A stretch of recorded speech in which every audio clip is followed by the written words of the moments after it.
Welcome to facilitators plus, Pakistan का पहला और वाहिद इंडस्ट्रियल बिजनेस डिजिटल प्लेटफॉर्म जो न सिर्फ industrial equipments and parts provide करता है बल्कि आपको industrial business training, technical guidance और ऑनलाइन कंसल्टेशन सर्विसेज भी फराहम करता है। यही वजह है, इससे बेहतर और फायदेमंद कहीं नहीं।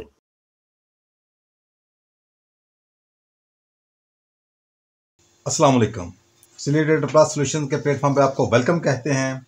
आज की ये वीडियो हमेशा की तरह बहुत ज़्यादा टेक्निकल है, बहुत ज़्यादा इन डेप्थ है और वो लोग जो कि इंडस्ट्रियल जोन में इलेक्ट्रॉनिक्स के, इलेक्ट्रिकल के, ऑटोमेशन के एंड इंस्ट्रूमेंटेशन के जो भी सॉल्यूशन प्रोवाइड करते हैं उनके लिए तो ये बहुत ही ज़्यादा वैल्यूएबल वीडियो है। इसमें आज हम आपको बताने जा रहे हैं कि इंडस्ट्री के अंदर एक ब्रांड है हनीवेल। हनीवेल नामी एक ब्रांड है जो कि कह लें कि उसके बहुत से प्रोडक्ट्स हैं और वो बहुत ज़्यादा मकबूल है। तो आज उसकी ये एक कह लें कि मोटर है, मॉड्यूलेटिंग मोटर भी इसे कहा जाता है हनीवेल की। इसका मॉडल है, ये आपके सामने नज़र आ रहा होगा आपको, M7284Q1009। ये देखें, यहाँ पे इसकी डिग्री शो कर दी गई है, ऊपर लिखा मेंशन्ड है स्ट्रोक डिग्री, तो वो है 90, आपको नज़र आ रहा होगा। और साथ इसकी टाइमिंग दी गई है, टाइम सेकंड्स में 30 to 60। तो बहरकैफ ये मॉड्यूलेटिंग मोटर है। ये हमारे पास बेसिकली आई थी कह लें मेंटेनेंस के लिए, और अगर स्पेसिफिकली बोलूँ तो ये कैलिब्रेशन के लिए आई थी। तो इसके ऊपर काफ़ी मेहनत हुई, तो अब ये माशाल्लाह बिल्कुल ठीक काम कर रही है। अब हम आपको आगे इसको इन डेप्थ बताएंगे, इसमें अंदर हमने क्या किया और ये कैसे ऑपरेट होगी। अच्छा, ये बताना चाहूँगा, ये है जी इसी कंपनी का, हनीवेल कंपनी का। ये देखें, आपको नज़र आ रहा होगा, ये पहले नीचे दिखा दूँ, हनीवेल, ये आपको नज़र आ रहा होगा, हनीवेल कंपनी का ही ये एक स्टेप डाउन ट्रांसफार्मर है। ये इसका मॉडल है 8072D1030। खैर, तो ये आप देखें कि इन्होंने लिखा 220 वोल्ट 50 साइकिल, यानी हर्ट्स में बताया गया है कि 220 वोल्ट एसी हैं, और ये चूँकि इन्होंने फ्रीक्वेंसी दे दी है तो ऑटोमेटिकली एसी बन गया है। और साथ में इसकी जो पावर कंजप्शन है वो 40 VA है, 40 VA, ओके।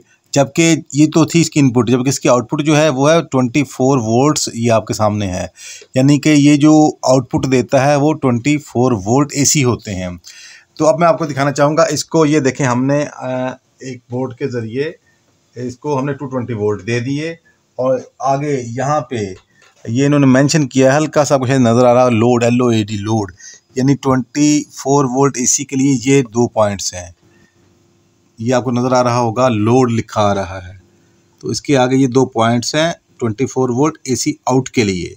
चलें, मैं अब आपको मल्टीमीटर के ज़रिए चेक भी करवाता हूँ। ये मल्टीमीटर है, पहले हम देखते हैं हमारे पास इनपुट में कितने वोल्ट आ रहे हैं। तो ये मैं लगाता हूँ जो ही, तो आप देखेंगे कि इस वक्त हमारे पास ये जो इनपुट वोल्टेज आ रहे हैं एसी के वो 230 वोल्ट हैं, ऑलमोस्ट 230 वोल्ट एसी इस वक्त हमारे पास इनपुट में आ रहे हैं, जो हमने इस ट्रांसफार्मर को दे दिए। जबकि अब हम देखते हैं ये जो स्टेप डाउन ट्रांसफार्मर है आगे से हमें कितने वोल्ट प्रोवाइड कर रहा है। तो ये हम देखते हैं, तो ये आपको पता चलता है कि ये देख लें 25.98, यानी एक्चुअली ये है कि चूँकि ये मैंने जैसे आपको पहले दिखाया है, ये 220 वोल्ट एसी पे डिज़ाइन है, तो हमारे पास इस वक्त जो वोल्टेज आ रहे हैं वो 230 वोल्ट हैं। तो इसलिए जो स्टेप डाउन में जो हमें 24 वोल्ट एसी की बजाय थोड़े से अप मिल रहे हैं, और ये बिल्कुल काबिल कबूल है, इसमें कोई प्रॉब्लम नहीं है। तो हमने क्या किया, हमने ये जो वोल्टेज हैं ये हमने इस मोटर को दे दिए। अब मैं आपको मोटर का ये कवर उतार के दिखाता हूँ।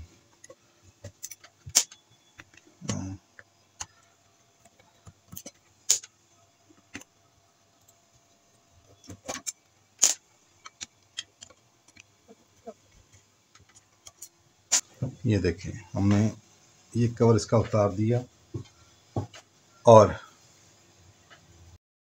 दिखाना चाहूँगा, ये देखें, ये वो जो 24 वोल्ट एसी थे ये इसके अंदर आ गए, ये। और ये आपको नीचे नज़र आ रहा होगा T1 and T2, T1 and T2, ये 2 पॉइंट है लेफ़्ट साइड से, पहला और दूसरा, पहला T1 दूसरा T2। ये इसकी 24 वोल्ट एसी की इनपुट के लिए होता है, इसकी ऑपरेटिंग के लिए, जस्ट इसकी पावर सप्लाई के लिए कह लें आप, ओके। जबकि जो इसकी दूसरी साइड है ये देखें आप, इसके साथ माइनस लिखा हुआ है, ये इसके सिग्नल के इनपुट के लिए है। ये आपको नज़र आ रहा होगा माइनस, ये सिग्नल का इनपुट है 4 to 20 का, और ये आपको नज़र आ रहा होगा ये इधर मेंशन है प्लस, तो हमने इधर प्लस का सिग्नल दे दिया, ये माइनस का और ये इधर प्लस का सिग्नल हमने इसको दे दिया। कैसे दिया ये अब आपको दिखाता हूँ। ये देखें, ये हम इसके पीछे चले गए, ये देखें, ये प्लस का और ये माइनस का, ये हमने सिग्नल इसको प्रोवाइड कर दिया। अब जबकि ये सिग्नल हम प्रोड्यूस कहाँ से कर, जनरेट कहाँ से कर रहे हैं, उसके लिए हमारे पास ये एक डिवाइस है। ये क्या है, एक सिग्नल जनरेटर है। ये देखें, सिग्नल जनरेटर जो कि 4 to 20 का सिग्नल भी प्रोड्यूस करता है, जबकि डीसी वोल्टेज भी प्रोड्यूस करता है। लेकिन इस वक्त ये इसके डीसी वोल्टेज की जो कनेक्शन है वो हैं जो कि हमें इस वक्त नहीं रिक्वायर्ड, चूँकि ये 4 to 20 मिली एम्पेयर की मोटर है, जबकि ये इसके 4 to 20 मिली एम्पेयर का कनेक्शन है, ये आपके सामने। अब हमने इसको कह लें कि ऑन कर लिया है इस डिवाइस को। अब ये इस वक्त इसमें से जो सिग्नल निकल रहा है वो 4 to 20 मिली एम्पेयर का है। अभी मैं आपको सिंपली दिखाता हूँ, बाद में इसको मीटर के ज़रिए भी चेक कराऊंगा। चलें मैं आपको दिखाता हूँ। अब जब हमने 4 मिली एम्पेयर का सिग्नल इसको दिया, इसको 4 मिली एम्पेयर का सिग्नल दिया, ये देखें, हमने जस्ट डिग्री को शो कराने के लिए हमने ये केबल टाई लगा दी ताकि आपको पता चले इस वक्त डिग्री का स्टेटस क्या है। तो मोटर का भी आपको ये एंगल नज़र आ रहा है, आपके सामने है इस वक्त, और ये बिल्कुल जब न्यू मोटर लेते हैं तो इसका इस तरह ये एंगल होता है। तो इसके ऊपर हमने ये केबल टाई लगा के इसको शो करा दिया कि ये इस वक्त बिल्कुल ऑलमोस्ट स्ट्रेट खड़ी है। जब हम इसको अब 20 मिली एम्पेयर देंगे तो ये राइट साइड को कह लें क्लॉकवाइज मूव करेगा और यहाँ पे इसका 90 डिग्री पूरा हो जाएगा। चलें अब मैं आपको दिखाता हूँ। ये देखिए, अब 4 मिली एम्पेयर, अब मैंने इसको ये 5 मिली एम्पेयर का देखें, जैसे जैसे मैं इसको अब मिली एम्पेयर का सिग्नल दूंगा वैसे वैसे ये आगे को मूव करेगी, यानी कि ये ओपन होना शुरू हो जाएगी क्लॉकवाइज। अब देखें, मैं इसको 5.5 दिया, ये देखें, अब मैं हाफ मिली एम्पेयर इसका बढ़ाऊंगा और आप देखेंगे मोटर आगे मूव करेगी। ये देखें, 6 दिया तो ये 6.5, 7, 7.5, 8 मिली एम्पेयर का सिग्नल आ गया, यानी 25% हमने इसको खोल दिया। और अब आगे 8.5, 9 milliampere, 9.5 milliampere, 10 milliampere. आप नोट करें ये कितना प्रिसाइजली आगे बढ़ रहा है, कितनी एक्यूरेसी के साथ। जैसे जैसे हम इसको मिली एम्पेयर का सिग्नल देते हैं वैसे वैसे मूव कर रही है, वहीं पे रुक रही है। ये देखें, 10.5, 11, 11.5 एंड 12 मिली एम्पेयर। अच्छा, ये आप एक चीज़ नोट करें, ये हमारे पास चूँकि कैलिब्रेशन के लिए आई थी। अब ये इधर से 12 मिली एम्पेयर ये जनरेट हम करके इसको प्रोवाइड कर रहे हैं, यानी कि चूँकि ये 4 to 20 मिली एम्पेयर के ऊपर ऑपरेट होती है, तो ये जो 12 मिली एम्पेयर है ये इसका 50% का सिग्नल बनता है। ये इसका 50 मिली यानी कि 50% का सिग्नल बनता है। हमने चूँकि इसको इस वक्त 50% सिग्नल दे दिया है। अब ये देखें, बिल्कुल यहाँ पे भी ऑलमोस्ट सीधी हो चुकी है और ये भी आपको 45 डिग्री का सिग्नल का एंगल नज़र आ रहा होगा। चलें बार क्या, अब ये 12.5 milliampere, 13 milliampere, 13.5 milliampere, 14 milliampere, 14.5 milliampere, 15 milliampere, हर देखें हर पॉइंट के साथ ये आगे बढ़ रही है। और इसी तरह 15.5 और ये 16 मिली एम्पेयर। ओके, ये समझ लें इस वक्त 75% खुल चुकी है। तो बार क्या, आप इसी तरह इसको आगे मज़ीद लेके जाते हैं। ये 17 milliampere, 17.5 milliampere, 18 milliampere, 18.5 milliampere, 19 milliampere, 19.5 milliampere and ये 20 मिली एम्पेयर। अब ये देखें, बिल्कुल एग्जैक्ट ये इस वक्त 90 डिग्री खुल चुकी है। अब इसी तरह मैं इसको वापस लेके जाता हूं तो आप देखेंगे कि मैं जल्दी से वापस लेके जाता हूं, इसको 16 पे ले जाता हूं। चलें, अब 16,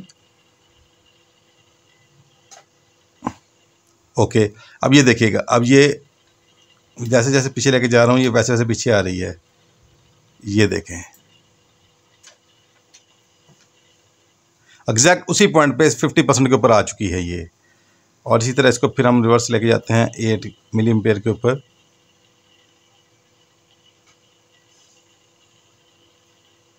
तो ये देखें, ये 25% अब ये सिर्फ खुली हुई है। अब ये क्लोज, यानी यूँ कह लें कि 75% ये क्लोज हो चुकी है। अब मैं इसको वापस लेके जाता हूँ।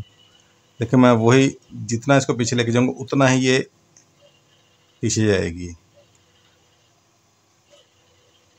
ये देखें, और ये लें जी 4 मिली एम्पेयर के ऊपर एग्जैक्ट अपनी वापस पोजीशन पे आ चुकी है। चलें, ये तो आपको पता चल गया। अब इसमें थोड़ा सा मैं आपको गाइड करता हूँ। ये इसके अंदर इन्होंने पोटेंशियोमीटर दिए हुए हैं इसकी सेटिंग के लिए, कि स्टार्टिंग पॉइंट की सेटिंग एंगल की करनी होती है यहाँ से, और जिसका स्पैन है कि आपको इसको कितने डिग्री मूव करवाना है, तो उसके लिए ये है। अच्छा, तो इसमें ना ये देखें, ये जो इसका सेंटर पॉइंट है, इसके नीचे आगे जाके छुपा हुआ है एक पोटेंशियोमीटर है, जो इसकी फाइन ट्यूनिंग के लिए होता है। लेकिन ये जो स्पेशलिस्ट हैं, एक्सपर्ट हैं, कह लें कि जिनको मास्टरी हासिल है, आई थिंक ये सिर्फ उन्हीं को इसको ट्यून करना चाहिए। आम बंदा करेगा तो इसके एंगल्स को डिस्टर्ब कर लेगा। लेकिन चूंकि ये एक ट्यूटोरियल वीडियो है, मैंने चाहा आपको इसका भी गाइड कर दूं। हमने इसके ज़रिए भी इसको फाइन ट्यून किया। अल्हम्दुलिल्लाह, हम 25 साल से ज़ायद अरसा कामयाबी के साथ इंडस्ट्रियल ऑटोमेशन सर्विसेज और प्रोडक्ट्स पूरे पाकिस्तान में फ्राहम कर रहे हैं। हमारे साथ बहुत से इंडस्ट्रियलिस्ट्स और खुशमुतमईन कस्टमर्स मुंसलिक हैं। तो अगर आप भी 100% सेटिस्फेक्शन के साथ repairing solution, reliable and trustworthy support और ऑटोमेशन कंसल्टेंसी चाहते हैं, तो दिए गए नंबर पर अभी राब्ता करें।